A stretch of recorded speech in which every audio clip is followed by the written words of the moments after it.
Here's another D&D trap encounter, this one involving Orcs.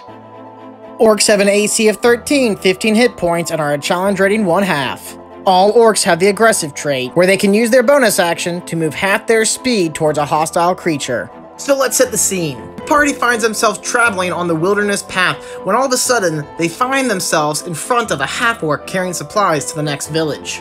This half-orc will offer some money if the party will escort him to the next village safely. Have the reward that this half-orc is giving out to the party be so valuable that they can't pass it up. Maybe it's money, maybe it's magic items, maybe it's the quest hook. Regardless of whatever it is, the party should join along with this half-orc. Maybe it's a little railroady, but we gotta get into the trap.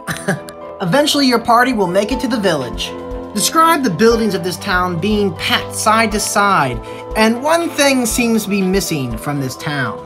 Have your players make an insight check or a perception check at this time. Players who make a perception check will need to pass a DC 10. Realizing that the town is quiet and no villagers are in sight.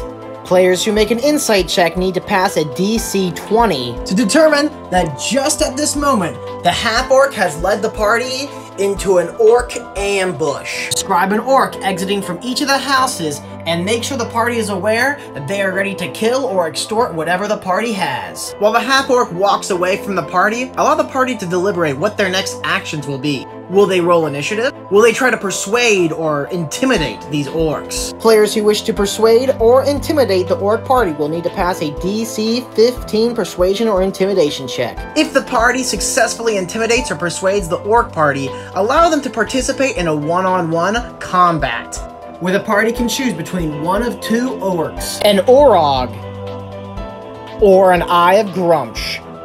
If any party member decides to participate in this one-on-one fight with either of these two orcs and wins, the orc party will let them leave and they will have gained the respect of this orc party. But if the party decides to fight the orcs, have all the orcs rush forward to kill the party members. And roll a d6 to determine how many orcs stand by to guard the orc Eye of Grumsh, as she casts Bless on 3 creatures of her choice, adding a d4 to any attack rolls or saving throw, one of them being the Orog. I recommend this encounter be set for level 5 parties. And if you enjoy this type of content, consider liking and following for more D&D tips and tricks.